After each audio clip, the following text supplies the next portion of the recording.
Hi, friends. I hope you all had a great week this week since we met last, and I am so happy that you're here back with me again today. It's a little later than normal. I got a little carried away with my day, but let's get started. So, for week 3, I wanted to talk about getting started and showing up and why that's so difficult but so important. I try to find topics that can go between our normal lives and yoga also, and this is a huge one. So let's go. Why is showing up the hardest part? 2 reasons. Mentally, we have to hype ourselves up to get started and go somewhere. It's just the way we've become. It takes me a full half a day to hype myself up to call somebody on the phone to schedule an appointment or order takeout. It's ridiculous. But I will put it off until the very last moment possible because I hate to do it. Starting something new is scary. Doing basic tasks sometimes is real frightening. But mentally, we put up a block about doing the thing, starting the new, what have you. 2, responsibilities. Responsibilities will stop us every time. It is real easy to wake up on a Sunday morning when it's pouring down rain, when you feel gross, and go, this is just too much. If you have to take your kids somewhere to be watched or babysat or get them ready before you can leave the house to go to the thing, we have all types of responsibilities. Leaving work to get here to do that.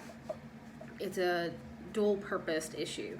We have to mentally get ready to do the thing, and then we have to physically work around barriers to do the thing.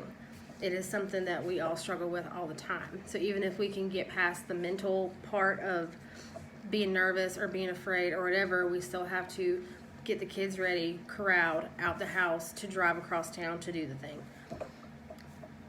We will find any excuse in our minds to not do the thing. It's too warm, it's too cold, this is going on too, I just don't really feel like it, blah, blah, blah. I don't know how many of you are Glennon Doyle fans. I'm kind of obsessed with her. She has a whole mantra that talks about we can do hard things. If you've ever read or listened to any of her books, she goes into great detail about how that particular mantra saved her from one of the worst times of her life because she just focused on doing the next hard thing, working through that, and then the next hard thing. So before you know it, she was accomplishing a lot of important stuff just by focusing on getting through this one hard thing to get to the next. We have to do that in our brains in order to be able to accomplish really much of anything. What would you do if you weren't afraid or if it wasn't difficult? There are tons of things that we probably would all do if we weren't terrified or if it wasn't difficult. Would you go back to school? Would you start a business? Would you change career paths? Would you have another baby? Start dating again? There's a million things. Go to yoga? Get in the gym? There's a ton of things that we would probably do if we didn't have to take the first step. Once you take that first step, all of a sudden you're like, it wasn't that bad. And then you can do the next thing. But it's always the first one, the first step, and showing up that's always the hardest. I have a ton of clients and students who, that is what they tell me all the time. Well, it's just so hard to get here. Okay, tell me why. Well, or I'm just scared to get started. So is everybody else. The vast majority of my students are beginners.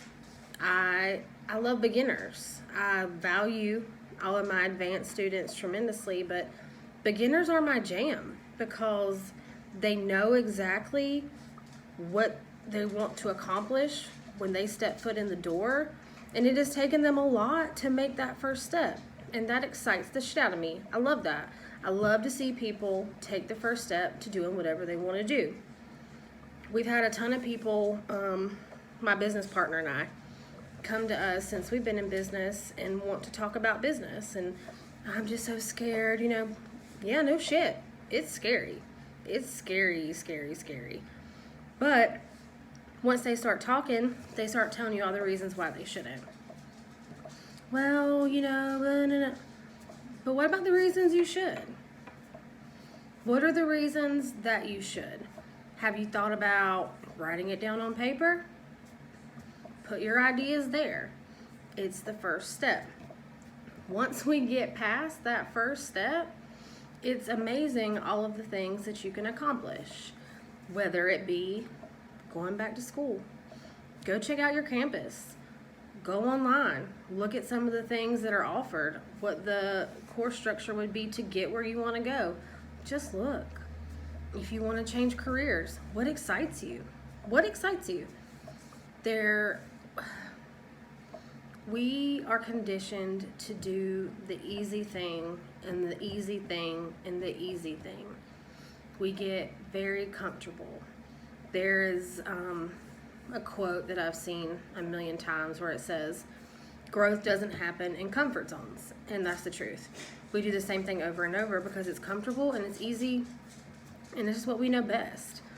Once we start doing something different, it excites us. And then it makes that first thing not so scary, and on and on and on. When we talk about doing hard things, there's something that's recurring in my mind that I like to talk about in yoga and outside. During your yoga practice, as a student and a teacher, I always say and try to practice, whatever pose pisses you off, that's the one you need to do the most, right? I have hated camel since I started practicing.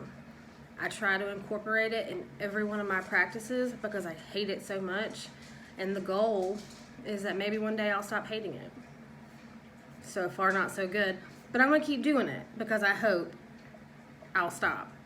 But it shows me the resistance there. I need to keep doing it because I'm having such a resistance to it. That is important in our everyday lives because the things that make us uncomfortable are the things we need to do to grow. Not always. There are some exceptions. Prime example. Do not hang out with people you do not like. That is not one of those things that you should just keep doing because there's no reward. However, keep doing camel because there's a reward. Another one I never really understood was people saying that you would acquire taste to beer if you just keep trying it. I don't like that one either. There's no reward there for me. I'm just going to keep drinking what I like. Everything else, though. If you get anxiety like me when you need to go call and schedule a doctor's appointment, keep making yourself do it. If you get stressed out having to go to the grocery store when there's a bunch of other people in the grocery store, keep doing it. If we do the things that we're not comfortable with more frequently, we will eventually become more comfortable. And it's always the things that are the most uncomfortable we have to spend the most time on to grow. Growth is the whole purpose here. So, with all that being said, goals and intentions. At the end of one year and the beginning of another year, I like to sit down and I like to make a list of things that I want to do and accomplish in the year to come. It's a manifestation thing for me, and there are big things and small things. I know at the end of last year, no one could have predicted that 2020 would have been such a mess, but I sat down and I decided that I wanted to finish my yoga certification finally after a million attempts. But there was also a lot of small things too, keeping up with a planner and a journal. That doesn't seem like something that would make it onto a manifestation list, but it was important, and guess what? Now, a year later, I keep up with it. Just small, drinking more water. Again, that seems like something you should just be able to do But when you sit down with it and you make a list of the things that you want to do, you can column it off in small things, medium things, big things. And after you write it down, write your why. Why do I want to do this? Why does this excite me? Why do I need to get better at this? Why do I need to spend more time doing this thing? You will be surprised at how actually putting those thoughts down on paper will help you get a better understanding of what you want to do and why. Or you can go back and look at it when you do get started and it's really hard and remember why you got started. Showing up, getting started. There are so many things. I talk a lot about how I just wasted the shit out of my 20s. I did very little productive other than keeping my child alive and barely keeping myself alive. That's really all I did. So by the end of my 20s and early 30s, when I kind of got my life together and decided what I wanted to do, there was a million things I wanted to do. And it all started, I started one candle business. I got a bunch of stuff from Hobby Lobby and played around, and that turned into this, and then that turned into that. You don't understand how many doors and windows can open for you once you take the one first step to doing more of what you want to do. Whether it be deciding on a Saturday you're going to go to a yoga class and you don't care what you look like, and you don't care if people stare at you, and you don't know what you're doing, show up. Because there will be somebody on the other side of that who is more than willing to teach you, help you, comfort you, and cheerlead for you. We automatically assume that everybody on the other end of what we're doing is going to laugh at us or make fun of us or talk shit about us or whatever. Who cares? No one cares as much about what you're doing as you think they do. My mom said that to me a very long time ago, and it didn't really resonate until I was in this age trying to do this and do that. And what are people going to think? Who gives a shit? Who gives a shit? Nobody. Nobody important. So, for this week to come, we're going to make lists of things that we want to do, we want to accomplish, we want to get started on. And after your list is done, I want you to do at least one of those things. I don't care how big or small it is. I don't care if it's just perusing on the internet about a degree, a job opportunity, whatever. Agree to go on a date. Do something. Do something from your list and tell me about it. I can't wait to hear everything y'all have to say. I hope everyone has a great week this week to come.